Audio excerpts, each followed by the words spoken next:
आकाशवाणी दिल्ली प्रस्तुत करता है विशेष फोन इन कार्यक्रम रेडियो डॉक्टर।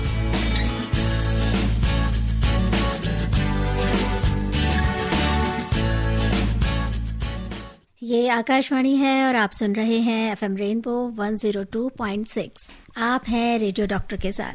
आपका स्वागत, अभिनंदन कीजिए स्वीकार अपनी दोस्त सीमा आर्य का प्यार भरा नमस्कार। और रेडियो डॉक्टर जो आपके स्वास्थ्य, आपकी हेल्थ से जुड़े विषयों की बात करता है और आप तक पहुंचाता है विशेषज्ञों द्वारा आपके स्वास्थ्य संबंधी परेशानियों के जवाब और जानकारियां। इसी कड़ी में आज के प्रोग्राम में एक बहुत ही महत्वपूर्ण विषय के साथ हाजिर हैं हम। जैसा कि आप जानते हैं, 9 मार्च से 15 मार्च तक हम मना रहे हैं world glaucoma week, glaucoma awareness week, और आज है 12 मार्च यानी कि वर्ल्ड ग्लूकोमा डे मनाया जा रहा है। और आज हम इस मौके पर ग्लूकोमा जागरूकता और रोकथाम के बारे में बात करेंगे अपने विशेषज्ञों के साथ। आपको बता दूं कि आज इस विशेष मौके पर एक नहीं 2 एक्सपर्ट्स हमारे साथ हैं स्टूडियो में। Doctor Om Prakash, professor and head of department of ophthalmology, Lady Hardinge Medical College से, और doctor Sunita Dubey, glaucoma specialist, medical director and director glaucoma services, doctor Shroff's charity eye hospital से। तो सबसे पहले आप दोनों का रेडियो डॉक्टर और हमारे सभी श्रोताओं की तरफ से बहुत बहुत स्वागत, अभिनंदन डॉक्टर। और हमारे श्रोता जो इस प्रोग्राम को सुन रहे हैं उनसे एक बार फिर निवेदन है कि इस प्रोग्राम को ज़रूर सुने और अपने सवाल, अपनी आंखों से जुड़ी परेशानियां साझा करें हमारे एक्सपर्ट्स के साथ, और हमें फ़ोन करें हमारे रेडियो डॉक्टर के नंबर पर 011-2342-1080 और दूसरा एक और नंबर 2342-1082 पर। इसके अलावा आप अपने सवाल हमें व्हाट्सएप भी कर सकते हैं। इसके लिए नंबर है हमारा 9868107070। तो बहुत ही अच्छा मौका है हमारे सभी सुनने वालों के पास कि वो ग्लूकोमा के बारे में ज़्यादा से ज़्यादा जानकारी हासिल करें हमारे विशेषज्ञों से, और कुछ ऐसी बातें जिनके बारे में हम नहीं जानते हैं, क्योंकि ग्लूकोमा एक ऐसी बीमारी है जिसके बारे में बहुत ज़्यादा लोग नहीं जानते हैं। तो डॉक्टर साहब, सबसे पहले तो आप यही बता दीजिए कि हमने सफ़ेद मोतिया के बारे में तो बहुत सुना है, इसे देसी भाषा में कहते हैं काला मोतिया। तो आखिर ये ग्लूकोमा या काला मोतिया है क्या? ये बहुत ही अच्छा और इम्पॉर्टेंट सवाल है, क्योंकि जनरली लोग काले और सफ़ेद मोतिया में कंफ्यूजन करते हैं जी। तो सफ़ेद मोतिया तो सभी को होता है एज के साथ साथ, जिसमें कि हमारा जो आँख का लेंस है वो धुंधला पड़ जाता है, और एक बहुत ही सिंपल ऑपरेशन के द्वारा वो लेंस हटा के आर्टिफिशियल लेंस डाल के रोशनी को फिर से लाया जा सकता है। पर काला मोतिया जो है वो एक बहुत ही खतरनाक बीमारी है, और इसको साइलेंट थीफ ऑफ साइट भी कहते हैं, क्योंकि ये आँखों की नस की बीमारी है। आँखों की ऑप्टिक नर्व जो कि आँखों के पिछले हिस्से में रहती है और जो आँखों को ब्रेन से कनेक्ट करती है, और इसी नस के द्वारा हमें दिखता है। तो इस नस का धीरे धीरे डैमेज होने लगता है। ये डैमेज क्यों होती है? क्योंकि आँखों में प्रेशर बढ़ जाता है, और आँखों के अंदर हमारा एक पानी होता है जो कि कुछ प्रेशर क्रिएट करता है। नॉर्मल प्रेशर 10 to 20 मिलीमीटर होता है, और ये जो पानी है ये कॉन्स्टेंटली बनता रहता है और ड्रेन होता रहता है।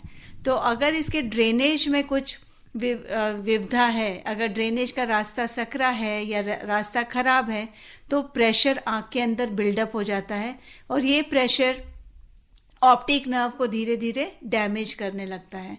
और यही वजह है कि क्योंकि ऑप्टिक नर्व धीरे धीरे डैमेज हो जाती है, कंप्लीटली डैमेज हो जाती है, तो आंखों की रोशनी पूरी तरह से ख़त्म हो जाती है। तो इसीलिए क्योंकि ये डैमेज इरिवर्सिबल है, इसको फिर से ठीक नहीं किया जा सकता, इसीलिए काला मोतिया बहुत ही खतरनाक बीमारी है। बहुत ही महत्वपूर्ण बात डॉक्टर आपने बताई, और इस बारे में वाकई बहुत ज़्यादा जागरूकता और जानकारी की ज़रूरत है। तो डॉक्टर आप बताइए कि इसके बारे में लोग किस तरह से अवेयर हों और इसको पहचाने कैसे कि हाँ ये प्रॉब्लम आ रही है आंखों में। जी पहले तो मेरा नमस्कार स्वीकार करें सारे श्रोतागण।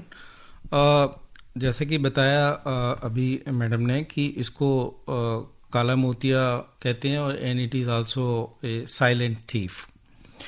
अब साइलेंट थीफ का मतलब है, थीफ का मतलब हो तो चुपके से चोरी कर लेगा और आपको पता नहीं चलेगा, तभी इसे थीफ कहते हैं। लेकिन ये बात बिल्कुल सही है। ये देखा गया है कि जब तक कुछ मरीजों की नियरली 40% जो मरीज हैं, जब तक उनकी 90% नज़र ख़त्म हो जाती है तब तक उसको पता ही नहीं चलता।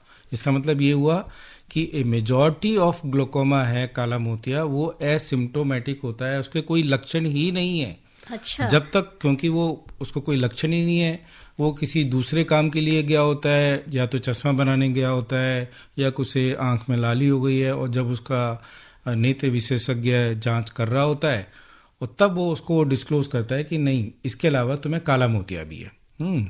तो एसिम्प्टोमेटिक, ना उसे दर्द होगा, कुछ नहीं होगा। हाँ, कभी कभार उसको ये शिकायत हो सकती है कि उसका बार बार पास का चश्मा चेंज हो रहा है, या उसको कुछ जो देख रहा है कुछ जगह पे उसे धब्बे नज़र आ रहे हैं, या उसे ठीक से दिखाई नहीं दे रहा। कई बार हैवीनेस भी हो सकता है, ये तो कॉमन है। लेकिन एक दूसरे तरह का काला मोतिया होता है जिसके अंदर मरीज को अचानक आँख में दर्द होने लगता है, आँख लाल हो जाती है और उसको जैसे उल्टी वगैरह भी आ सकती है, और काफ़ी केवल रंगीन गोले भी दिखाई देते हैं। तो ये कह सकते हैं कि मेजॉरिटी एसिम्प्टोमेटिक होता है, लेकिन कुछ लोगों में दर्द वगैरह भी हो सकता है। तो डॉक्टर साहब ने बहुत अच्छी तरह ये एक्सप्लेन किया है कि पहले तो हमने समझा कि ग्लूकोमा आखिर है क्या, और इसके बाद ये धीरे धीरे किस तरह से हमारी आँखों की रोशनी को नुकसान पहुंचाता है, और फिर एक तरह से पूरी तरह से आँखों की रोशनी जा भी सकती है। तो इस बारे में हम सबको बहुत ज़्यादा जागरूक होने की ज़रूरत है, और इसी विशेष मौके पर हम इसीलिए ये प्रोग्राम लेकर आए हैं, ग्लूकोमा जागरूकता और रोकथाम के बारे में।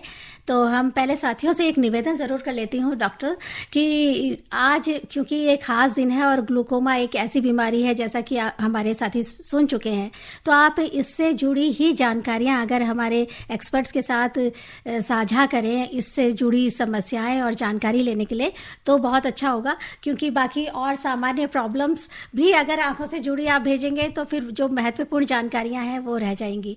तो डॉक्टर साहब आप ही बताइए कि ग्लूकोमा के लिए, जैसे कि आपने बताया कि प्रेशर कम हो जाता है, तो ये प्रेशर क्या ज़्यादा हो जाता है, बढ़ जाता है और बाहर निकलने के लिए उसको कोई जगह नहीं मिलती। तो ये जो प्रेशर है, इसको किस तरह का प्रेशर माना जाए, इसको नापा जाता है या इसको कम करने के लिए या मेडिसिन या सर्जरी, मतलब क्या इस तरह के मेडिसिन मेडिकल उपचार इसके लिए किए जाते हैं? तो सबसे पहले तो क्वेश्चन ये है कि पता कैसे लगाया जाए कि ग्लूकोमा है। तो इसके लिए कुछ टेस्ट होते हैं। एक तो जैसे आपने कहा कि आँख का जो प्रेशर बढ़ जाता है, उसे हम एक यंत्र, एक छोटा सा यंत्र होता है, उसके द्वारा मेजर करते हैं। तो नॉर्मल प्रेशर 10 to 20 मिलीमीटर होता है, पर अगर उससे प्रेशर ज़्यादा होता है तो हम और भी टेस्ट करते हैं। जैसे मैंने बताया था पहले कि ये ऑप्टिक नर्व की बीमारी है, तो हम आँखों में ऑप्टिक नर्व आसानी से देख सकते हैं। हम प्यूपिल के थ्रू एक लेंस के द्वारा ऑप्टिक नर्व की टेस्ट कर सकते हैं जी। और उस ऑप्टिक नर्व का फंक्शन भी हम टेस्ट कर सकते हैं कि ऑप्टिक नर्व कितनी डैमेज हो गई है। आजकल नई नई तकनीक आ गई है ऑप्टिक नर्व की, हम इमेजिंग कर सकते हैं, जैसे कि सीटी स्कैन होता है, MRI होता है, वैसे ही आंखों के अंदर की भी इमेजिंग होती है जिसको कि OCT कहते हैं। वो देख कर भी हमें पता लगा सकते हैं हम कि कितनी डैमेज हो गई है। और एक विजुअल फील्ड की टेस्ट होती है, जैसे कि मैंने बताया था कि आंखों की रोशनी, द फील्ड ऑफ विजन जो होता है वो धीरे धीरे सिकुड़ने लगता है। तो विजुअल फील्ड टेस्ट से हमें पता चल जाता है कि फील्ड ऑफ विजन कितना है और कितना सिकुड़ा है। तो उससे हमें पता चल जाता है कि ग्लूकोमा किस स्टेज पर है। तो पर जैसे कि हम दोनों ने बताया कि ये ज़्यादातर लोगों में 80% लोगों में एसिम्प्टोमेटिक होती है। तो जब तक अगर आप अपनी आंखों की रोशनी टेस्ट ना कराएं और डॉक्टर से जांच ना कराएं, तब तक आपको पता नहीं चलेगा।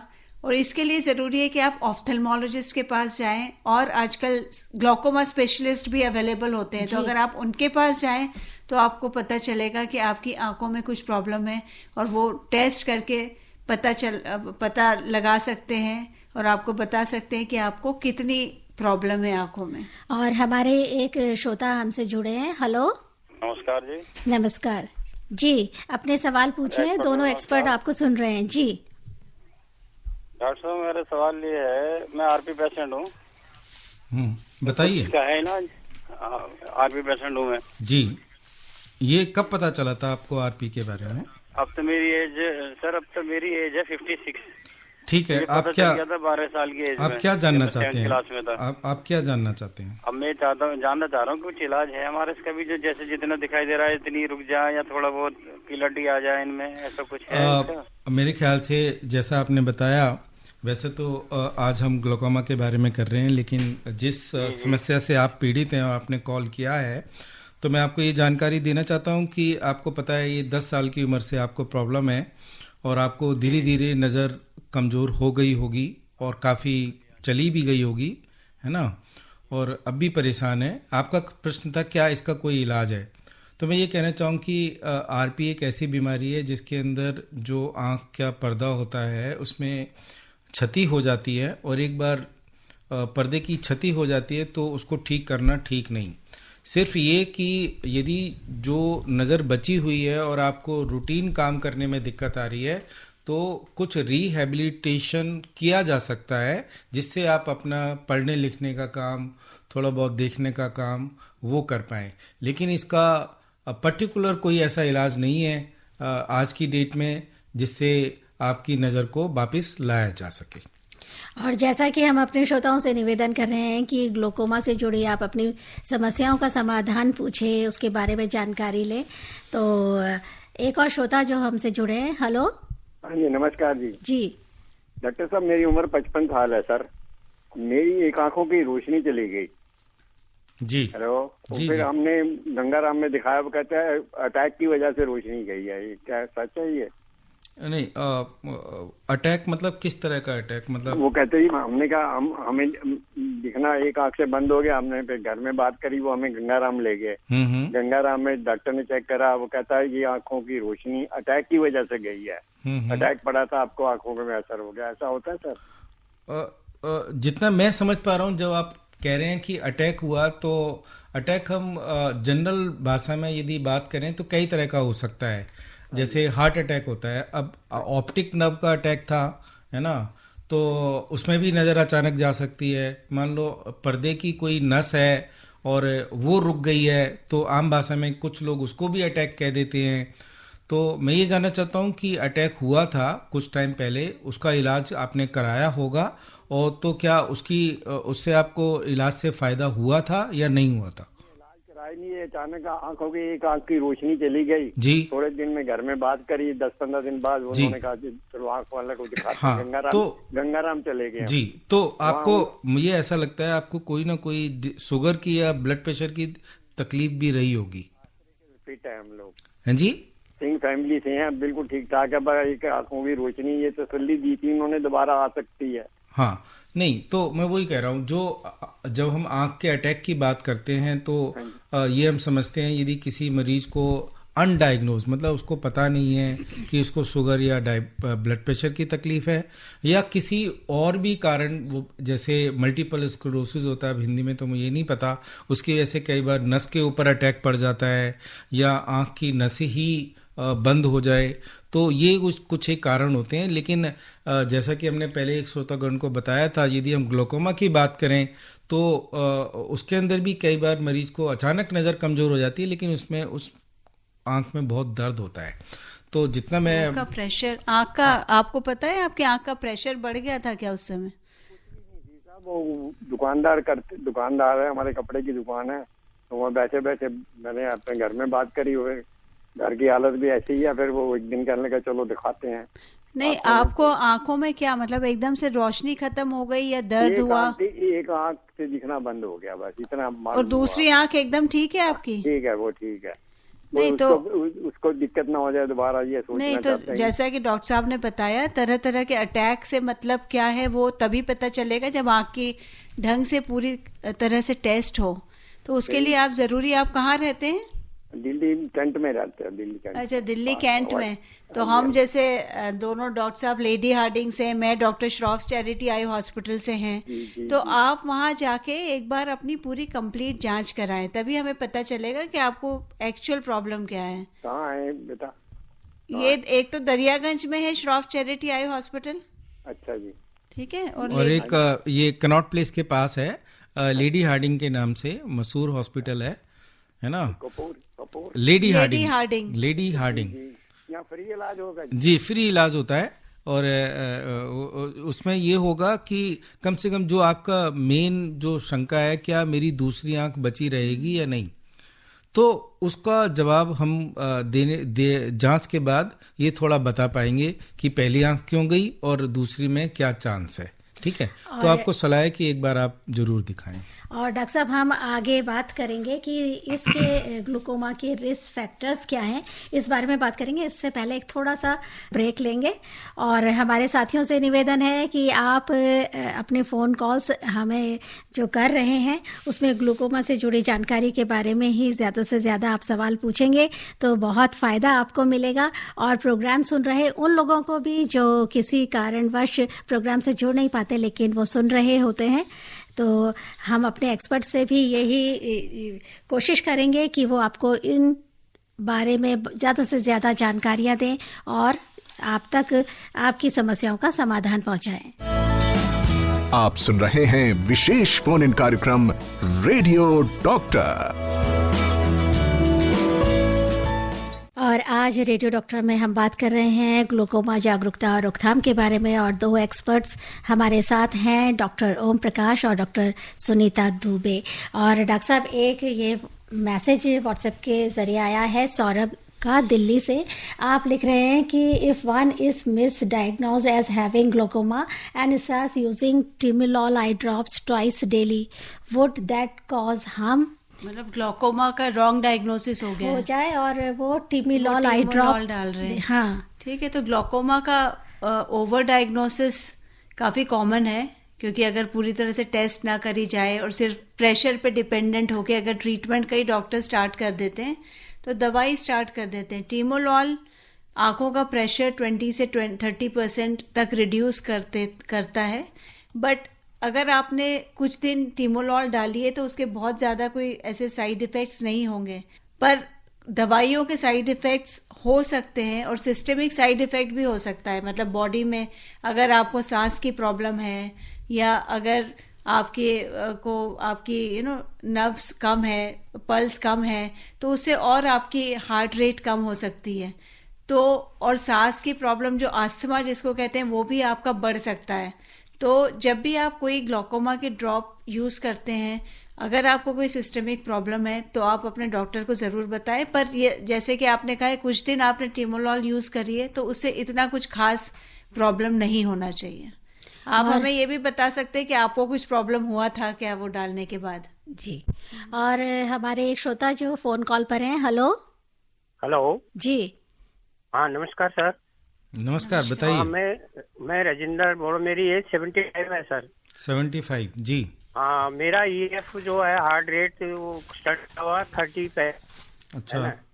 तो मुझे ये बचपन से ही एक जैसे दीपक जलता है उसके बीचों बीच में एक काला सा बिंदु सा दिखाई देता है, ये क्या प्रॉब्लम है? और अब क्या हुआ, कभी कभी एक बाल सा जाता है। वैसे मैं सफदरजंग में दिखा रहा हूँ, उन्होंने शिब्रेजा और वो जेंटिल ऑइंटमेंट डालने के लिए बोला है। नहीं तो सर ये अभी रात को कभी 3-4 बजे पीछे की तरफ दर्द सा महसूस होता है आंखों में। हाँ, नहीं, मैं आपने 2-3 चीजें बताई। आपने बताया एक कुछ बिंदु सा दिखता है लाइट में, एक तो आपने ये बताया।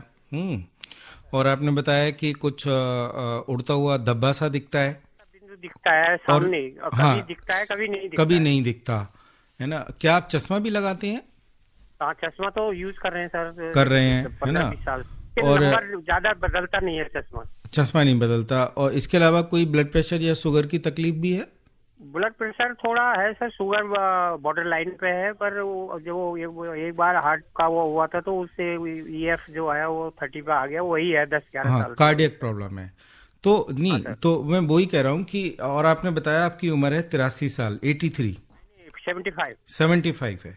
देखिए, जो आपने मुख्य समस्या जो आप बता रहे हैं कि आपको काला धब्बा दिखता है, कभी हट जाता है या एक आंख में दिखता है, दोनों में, इसे हम आम भाषा में कहते हैं फ्लोटर्स, है ना। तो वो होता है उम्र के साथ, जो हमारे आंख के पीछे वाले भाग में पदार्थ होता है, इसे हम कहते हैं विट्रियस। तो एज के साथ उसमें कुछ तब्दीलियां आ जाती हैं। कुछ लोगों को वो मकड़ी के जाल सा दिखता है, कुछ को डॉट डॉट दिखाई देगा, या किसी को धागे जैसा दिखाई देगा, और जिस तरफ भी वो आंख को ले जाएंगे उसी तरफ दिखता है। तो यूजली उम्र के साथ ये होता है, खासकर उन लोगों में जिनके माइनस के नंबर लगे होंगे उनको दिखता है। इसके अलावा क्योंकि आपकी उम्र 73 साल हो गई है, मेरी सलाह ये होगी आप अपने नियरेस्ट जो भी पास के नेत्र विशेषज्ञ हैं आप उनको एक बार ज़रूर दिखाएं।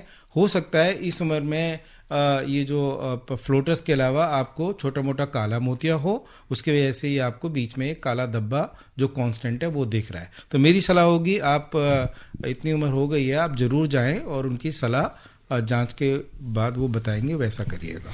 एक और कॉलर हमारे से जुड़े हैं। हेलो जी, मैं राजेंद्र बोल रहा हूँ, करमपुरा दिल्ली से ही, और मेरी उम्र जो है 48 वर्ष है।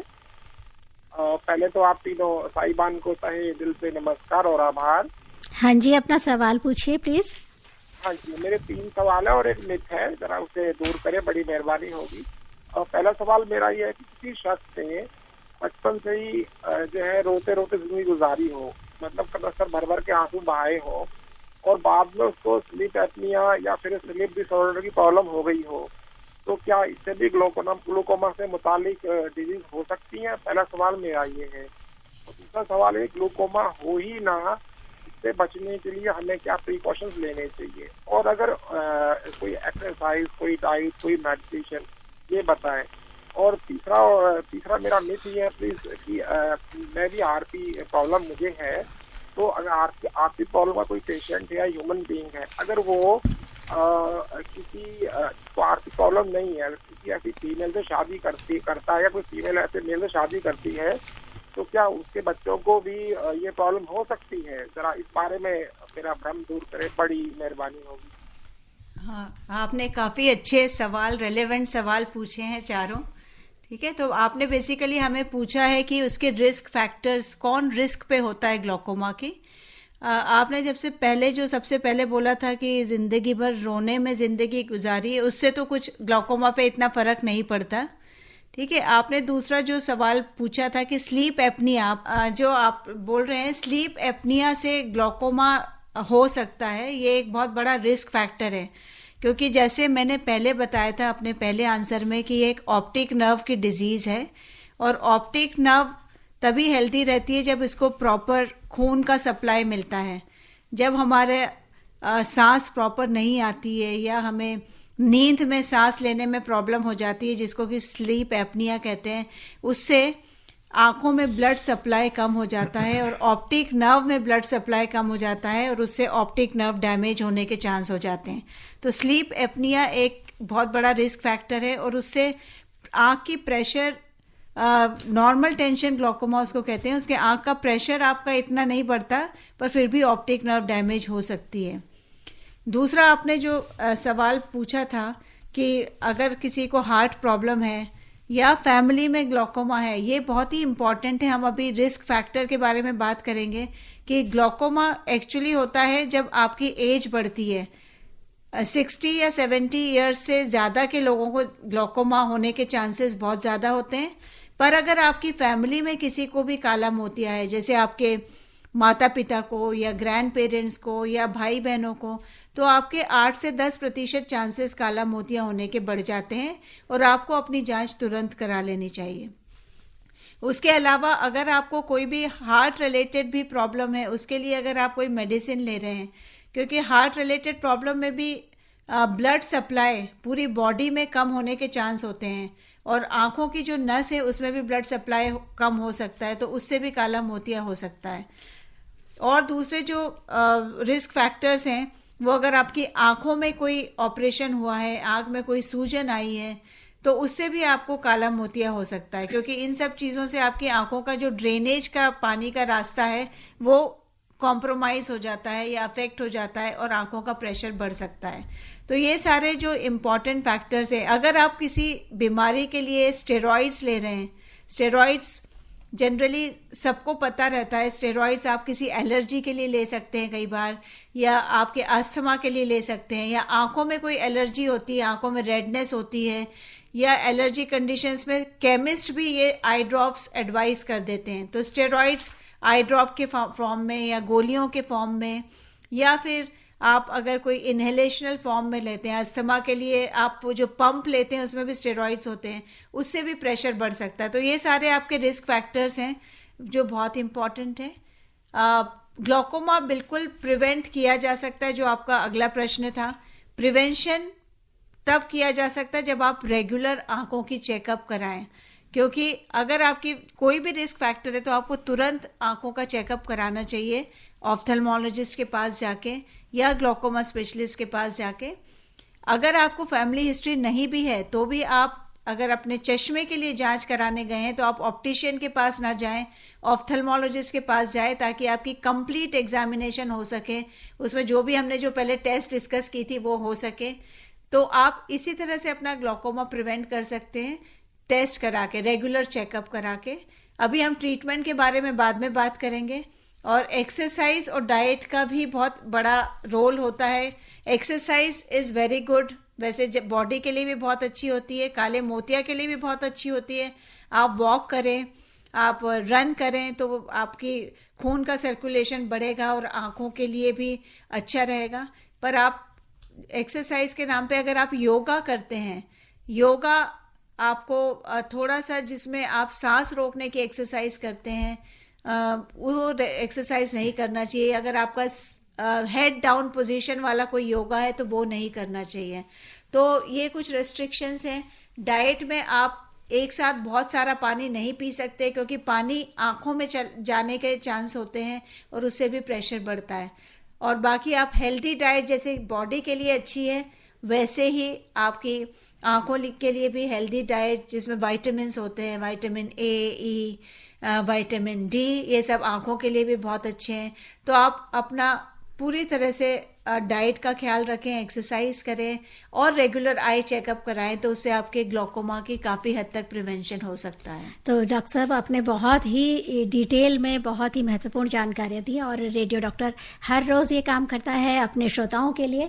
और डॉक्टर साहब एक सवाल आपके लिए भी आ गया है, और ये है यशपाल जी द्वारिका दिल्ली से। इन्होंने लिखा है कि मेरे 2 सवाल हैं। Can advanced glaucoma be operated to improve और कंट्रोल फर्दर डैमेज? और दूसरा सवाल है whether use of injections in eye can improve retina damage? I think पहला सवाल जो आपका है कि एडवांस ग्लोकोमा, यदि आपको पहले ही एडवांस ग्लोकोमा के बारे में बता दिया गया है, और जो कि यूजली हम ग्लोकोमा को ट्रीट पहले कोशिश करते हैं 1 दवाई से, 2 दवाई से या 3 मैक्सिमम 4 दवाई से प्रेशर को नॉर्मल रेंज में लाने की कोशिश होती है। नॉर्मल रेंज का मतलब ये हर एक व्यक्ति के लिए अलग भी हो सकती है, ठीक है। तो वो डिपेंड करता है कि आपके ऑलरेडी पहले कितना डैमेज हो चुका है, उसको देखते हुए डॉक्टर तय करता है कि इतनी दवाइयों से मुझे आपका प्रेशर इस रेंज में लेकर आना है जिससे कि आगे चल के जितनी आपकी नज़र है वो बची रहे। लेकिन कई बार ऐसा मुमकिन नहीं होता। उस कंडीशन में डॉक्टर तय करता है कि अब हमको ऑपरेशन कर देना चाहिए। ऑपरेशन से जो कोशिश ये होती है कि प्रेशर कम किया जाए, जिससे कि जो ग्लोकोमा की दवाइयां हैं उनके ऊपर डिपेंडेंसी कम हो जाए। तो बात आपकी बिल्कुल सही है। एडवांस ग्लोकोमा के लिए सर्जरी हमारा एक लास्ट ऑप्शन बचता है यदि उन्हें हम दवाइयों से कंट्रोल नहीं कर पाते। आपका जो दूसरा सवाल था जिसमें आपने बोला था कि इंजेक्शन लगा के आँख के अंदर रेटिना डैमेज को बचाया जा सकता है, जी, यदि आपके रेटिना में डैमेज हुआ है आपके शुगर की वजह से, जिसे हम डायबिटिक रेटिनोपैथी कहते हैं, जिसकी वजह से आँख में सूजन आ जाती है, डायबिटिक एडिमा रेटिनोपैथी हो जाता है, या फिर डायबिटीज़ या ब्लड प्रेशर की वजह से जो हमारी आँख की नसें हैं उनमें किसी तरह की रुकावट आ जाए, उनको नज़रअंदाज कर दिया जाए और उसकी वजह से आँख में दूसरी धमनियाँ पैदा हो जाती हैं, जिसकी वजह से एक डेंजर हो जाता है कि अचानक नज़र कमज़ोर हो सकती है, विट्रियस हैमरेज हो सकता है। उस कंडीशन में आजकल कुछ इंजेक्शन्स आते हैं जिन्हें हम एंटी VEGF इंजेक्शन कहते हैं और उनको लगाया जाता है पीरियोडिकली। हर एक की अपनी अपनी मियाद होती है, लेकिन किस मरीज में किस इंडिकेशन के लिए दिया जाए ये तो नेत्र विशेषज्ञ ही तय करता है। लेकिन ये आजकल कॉमन ट्रीटमेंट है कि रेटिना में डायबिटीज़ या ब्लड प्रेशर की वजह से यदि कोई प्रॉब्लम है तो उनके लिए एंटी VEGF इंजेक्शन दिया जाता है और वो कारगर भी है। डॉक्टर साहब, एक और तरुण कुमार जी ने संदेश लिखा है अंबिकापुर छत्तीसगढ़ से। ये कह रहे हैं कि मेरे पिताजी की आंखों का प्रेशर बढ़ गया है। मोतियाबिंद के ऑपरेशन के बाद उनकी एक आंख की दृष्टि पूरी तरह से चली गई है, दूसरी आंख से वो अभी देख पा रहे हैं लेकिन उसमें आंसू आ रहे हैं, दर्द भी हो रहा है। तो कह रहे हैं, जानना चाहते हैं कि हमें क्या करना चाहिए। उन्हें शुगर भी है और 69 ईयर्स उनकी एज बता रहे हैं ये, और BP भी है। तो आई थिंक ये बहुत ही इम्पोर्टेंट सवाल है, क्योंकि पहले से ही इन्हें काला मोतिया है और उसके बाद जब काला मोतिया होता है तो जनरली हम काला और सफ़ेद मोतिया का ऑपरेशन एक साथ कर देते हैं ताकि ऑपरेशन के टाइम और ऑपरेशन के बाद प्रेशर ना बढ़े। अगर सिर्फ सफ़ेद मोतिया का ऑपरेशन होता है तो चांसेस होते हैं कि प्रेशर बढ़ जाएगा ऑपरेशन, सफ़ेद मोतिया के ऑपरेशन के बाद, और उसके लिए फिर ट्रीटमेंट करना बहुत ज़रूरी है। तो या तो दवाइयों से आई ड्रॉप के द्वारा प्रेशर कम किया जाए, या फिर अगर आई ड्रॉप के द्वारा प्रेशर कम नहीं हो रहा है तो फिर ऑपरेशन करने की नौबत आ सकती है। तो क्योंकि दूसरी आंख में भी दर्द हो रहा है तो ये बहुत इम्पॉर्टेंट है कि दूसरी आंख में पता लगाया जाए कि उसमें किस हद तक ग्लौकोमा है, और उसका अगर पहले से ही इलाज करा लिया जाए तो सफ़ेद मोतिया करने के टाइम उसमें कॉम्प्लिकेशंस नहीं होंगे।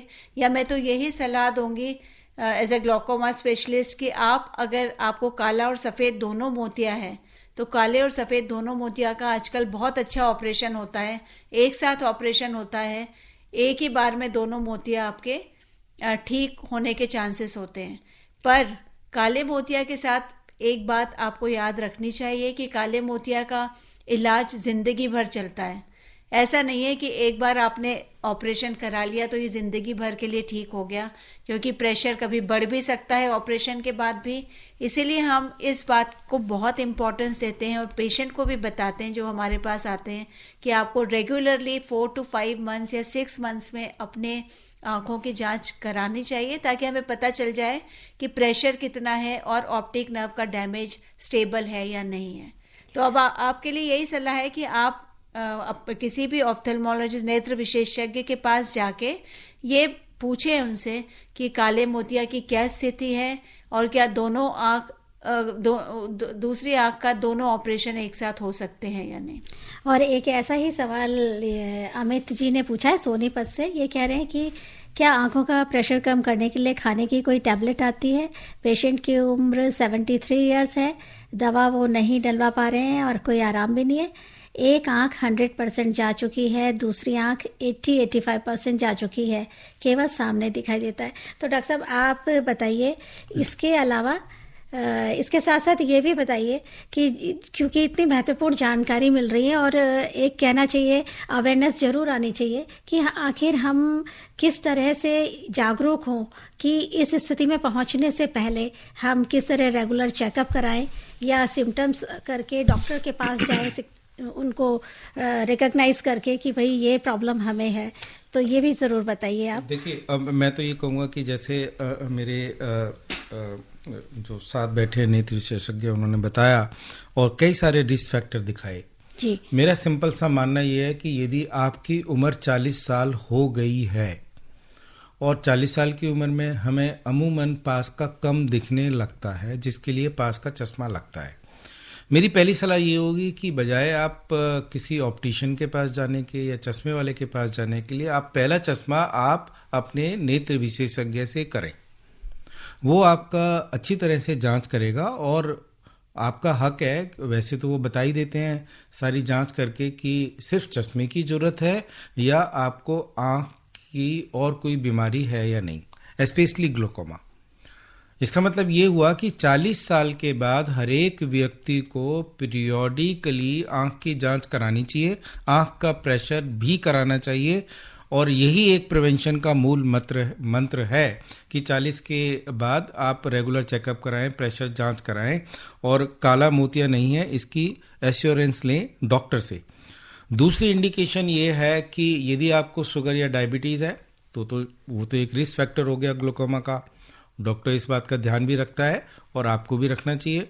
और यदि आपका बार बार खासकर पास का चश्मा चेंज हो रहा है ना, कुछ टाइम पहले आपका आधा नंबर था या 1 था और अचानक 1 डायप्टर या 1.5 गुना हो गया, तो वो भी कुछ केस में एप्लीकेबल होता है कि यदि बार बार चश्मा चेंज हो रहा है और तो ग्लूकोमा का एक शक उसमें भी होता है। तो मैं तो ये कहूँगा कि regular checkup is the only way, वही एक मूल मंत्र है जिससे आप काला मोतिया से बच सकते हैं।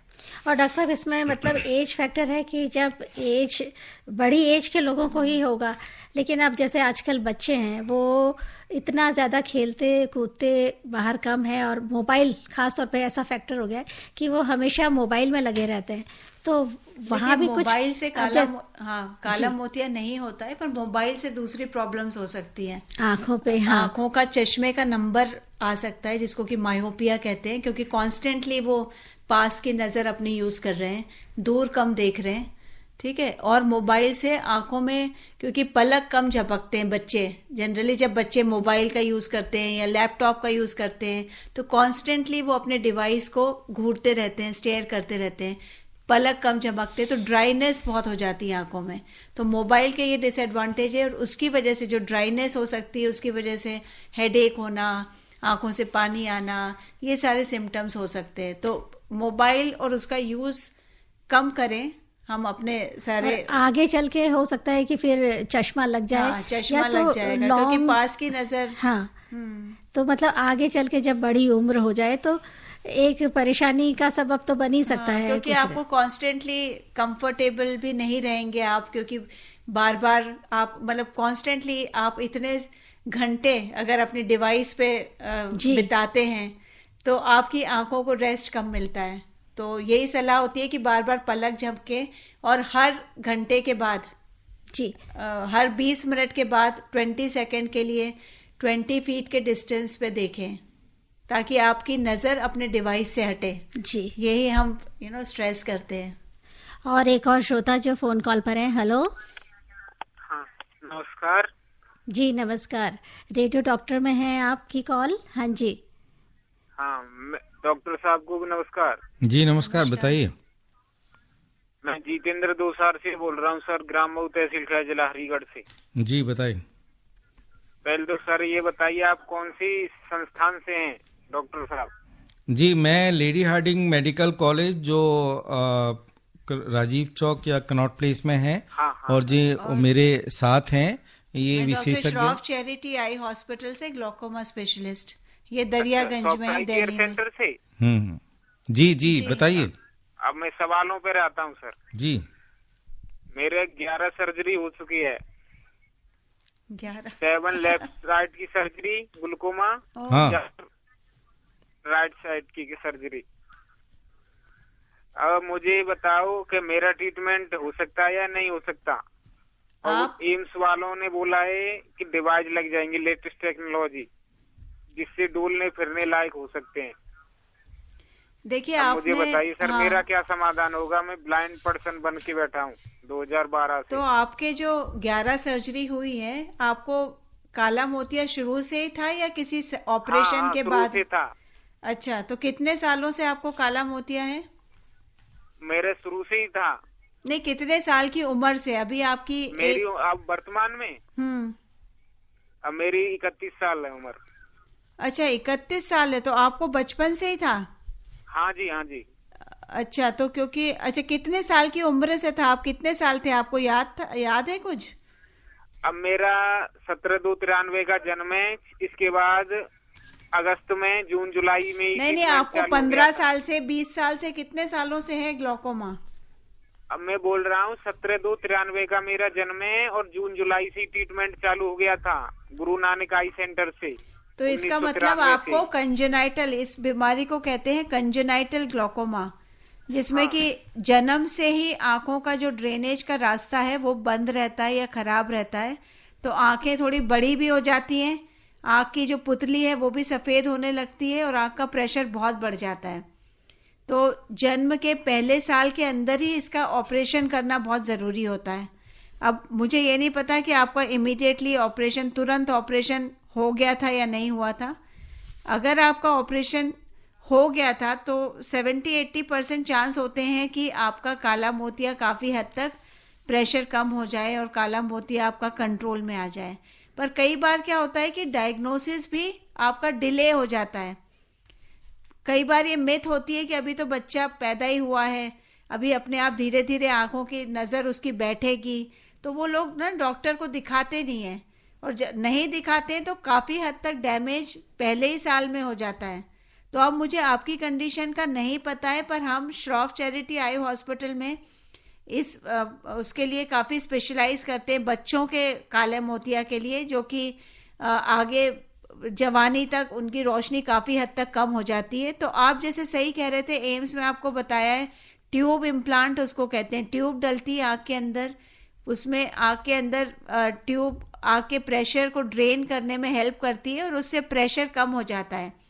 पर यह देखना पड़ेगा कि आपकी ऑप्टिक नर्व कितनी डैमेज हो गई है। अगर वो बहुत डैमेज हो गई तो रोशनी बढ़ने के चांसेस कम हैं, पर फिर भी अगर आप दिखा सकते हैं श्रॉफ चैरिटी आई हॉस्पिटल में आके, तो आप दिखा सकते हैं। मैं डॉक्टर सुनीता दुबे हूँ, इसी उसमें स्पेशलाइज करती हूँ, तो आप दिखा सकते हैं एक बार। तो आपको देखने के बाद हम पूरी अच्छी तरह से सलाह और दे सकते हैं कि आपकी रोशनी बढ़ने की उम्मीद है या नहीं। तो बहुत सारे सवाल हमारे एक्सपर्ट्स के पास पहुंचे हैं और उन्होंने बहुत अच्छे से जवाब भी दिया है। अभी कुछ और महत्वपूर्ण बातें डॉक्टर साहब आप तक पहुंचाएंगे, जानकारियां भी। आप हैं रेडियो डॉक्टर के साथ और हम बात कर रहे हैं ग्लूकोमा जागरूकता और रोकथाम के बारे में। और डॉक्टर साहब, इतनी विस्तृत जानकारी आपने हमारे श्रोताओं को दी है और फिर भी बहुत सारे सवाल रह गए हैं, और अब हम ये जानना चाहते हैं कि आप ग्लूकोमा से जुड़ी जो बहुत ही महत्वपूर्ण जानकारियां हैं जो कि हर इंसान को जाननी चाहिए, क्योंकि आंखें हम सब के लिए बहुत अमूल्य हैं, तो आप वो बताइए और इसके इलाज के बारे में भी ज़रूर बताइए कि किस तरह से इसका इलाज किया जा सकता है। हेरिडिटी से भी ये बीमारी जुड़ी है, ये भी आपने बताया, तो ये बताइए हमारे श्रोताओं को। जी, आई थिंक समय कम है, मैं इसको समराइज करना चाहूँगा। जब हम काला मोतिया की बात करते हैं तो एक सबसे बड़ा जो चंक है मरीजों का, वो काला मोतिया का वो बड़ी उम्र में होता है, 50 या 60 साल की उम्र में। लेकिन इसका मतलब ये नहीं कि ये 40 साल की, हमने ये भी बोला कि हर एक 40 साल की उम्र के बाद आप रेगुलर ट्रीटमेंट कराते रहिए, चेकअप कराते रहिए, जिससे ये जल्दी पकड़ा जाए और इलाज हो जाए। नहीं कराएंगे तो जब तक आप 60 साल की उम्र में पहुंचेंगे तो पता चला कि आपने तो देखा ही नहीं था और धीरे धीरे नज़र ख़त्म हो गई और उसकी नज़र बिल्कुल ही ख़त्म हो गई। इसका मतलब ये नहीं हुआ कि 40 साल से नीचे काला मोतिया नहीं हो सकता, ऐसा नहीं है। जैसा कि मैडम ने पहले भी बताया था कि जिसे हम कहते हैं सेकेंडरी ग्लूकोमा, चोट लग गई, पहले कोई ऑपरेशन हुआ या आपको शुगर या डायबिटीज़ है, उनके इसमें जल्दी भी हो सकता है। उसके अलावा एक तीसरा वर्ग है जिसे हम कॉन्जेनाइटल ग्लूकोमा कहते हैं, जुवेनाइल ग्लूकोमा कहते हैं। 1 साल के अंदर अंदर जो ग्लूकोमा हुआ उसे कॉन्जेनाइटल कह देते हैं। इस तरह से डिफरेंट कैटेगरी है। लेकिन ये जो कैटेगरी है जो पहले साल में हो रही है या 3 साल में हो रही है, जुवेनाइल हो रही है, क्योंकि इन्हें ज़िंदगी भर जीना है और इसलिए इनकी नज़र को बचाना बहुत ज़रूरी है। अब इनके अंदर क्या सिम्टम होंगे? They can be caught quite early. जैसा मैडम ने बोला कि यदि किसी बच्चे की मदर कहती है कि मेरे बच्चे की आँख तो बहुत बड़ी बड़ी दिख रही है और उसमें से पानी भी आ रहा है, शुरू से ही आ रहा है, और हेजी हो गई है, उतनी शार्प नहीं है जितनी बाकी बच्चों, तो उसको तुरंत दिखाइए। अब हम आते हैं इलाज के लिए। इलाज काला मोतिया का संभव है और ट्रीटेबल है ना, लेकिन और क्योर भी हो जाता है और आप मेंटेन कर सकते हैं विजन को, बशर्ते आप रेगुलर चेकअप कराएं और जैसे डॉक्टर साहब आपको एक दवाई पे डालेंगे, मॉनिटर करते रहेंगे, ज़रूरत पड़ेगी दूसरी दवाई डालेंगे। आजकल काला मोतिया की दवाइयाँ इतनी कारगर हैं कि कुछ दवाइयों को सिर्फ दिन में एक बार डालना होता है और वो ब्लड आपके आंख के प्रेशर को 24 घंटे के लिए कंट्रोल में कर सकते हैं। कुछ दवाइयाँ हमारे कम्बिनेशन में भी आती हैं, अच्छी अच्छी दवाइयाँ आ गई हैं, तो इसमें डरने वाली कोई बात नहीं है कि मेरे को काला मोतिया हो गया, अब ये हो जाएगा, नहीं। यदि आप दवाइयों का सेवन डालते रहेंगे, जैसे डॉक्टर साहब कह रहे हैं, रेगुलर चेकअप कराते रहेंगे, तो ये तो है कि डॉक्टर साहब आपकी नज़र को बचा पाएंगे। बहुत ही एक छोटा वर्ग होता है जिसके अंदर काला मोतिया कंट्रोल में नहीं होता, उसके अंदर डॉक्टर साहब कई बार कहते हैं कि लेज़र से कंट्रोल करेंगे, एक छोटा सा छेद कर देंगे जिसे हम PI कहते हैं, या सर्जरी करके आपकी नज़र को, तो उससे भी आपको पीछे नहीं हटना है, क्योंकि नज़र को जितनी बची है उसको बचाना ज़रूरी है। अब मैं एक मूल मंत्र आपको देना चाहूँगा कि वो क्या है, तो मैं ये कहता हूँ कि यदि आप हर साल अपने जन्मदिन को मनाते हैं, if you celebrate your birthday, I would say you celebrate your eyes before your birthday. Before mean a week before you celebrate your birthday, anybody in your family is 40 or 40 above, take him to the doctor and ask him a direct question. Please rule out. कृपया ये बताएं कि इन्हें कोई treatable या undiagnosed आँख की बीमारी है या नहीं। सो मेरा मूल मंत्र है और इसको ध्यान रखिएगा, celebrate your eyes before your birthday. और बस चलते चलते डॉक्टर साहब आपसे ये भी जानना चाहेंगे कि ग्लोकोमा के लिए सर्जरी ही ज़रूरी है या मेडिसिन से भी ये ठीक हो सकता है, और हमारे लाइफ स्टाइल से ये कितना जुड़ा है? आई थिंक ये ऑलरेडी हमने कवर किया, बट एक छोटे से वो बोलूँगी कि ग्लोकोमा का इलाज आई ड्रॉप से हो सकता है, लेज़र से हो सकता है, या फिर सर्जरी से भी हो सकता है। तो इनिशियली हम लेज़र और आई ड्रॉप चूज़ करते हैं, पर अगर ग्लोकोमा कंट्रोल नहीं होता तो हम सर्जरी करते हैं। पर आजकल जो लेटेस्ट डेवलपमेंट है, जिसको मैं मिनिमली इन्वेजिव ग्लोकोमा सर्जरी भी आ गई हैं, तो हम अर्ली और मॉडरेट स्टेजेस में भी अगर हम कैटरेक्ट की सर्जरी कर रहे हैं तो हम आई में एक स्टेंट डाल देते हैं जिससे आँख का प्रेशर कंट्रोल हो जाता है, या बहुत ही माइक्रो ब्लेड से हम रास्ता ओपन कर देते हैं।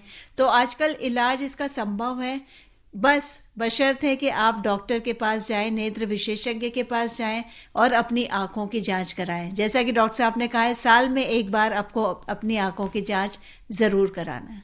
और डॉक्टर साहब ने बहुत अच्छा मूल मंत्र भी दिया है कि जन्मदिन के साथ साथ अपनी आंखों का चेकअप पहले हो, तो ये मूल मंत्र हम सब याद रखें। और अब दोनों एक्सपर्ट्स का हमारे स्टूडियो में पधारे हैं डॉक्टर सुनीता दुबे, आप आई, और डॉक्टर ओम प्रकाश, आप दोनों का बहुत बहुत शुक्रिया स्टूडियो में आने में के लिए और हमारे श्रोताओं के सवालों का जवाब देने के लिए। आप कार्यक्रम से अपनी दोस्त सीमा आर्य को दीजिए इजाजत। नमस्कार। अभी आप आकाशवाणी दिल्ली से विशेष फोन इन कार्यक्रम रेडियो डॉक्टर सुन रहे थे। कार्यक्रम की प्रस्तुतकर्ता थी शालिनी मित्तल।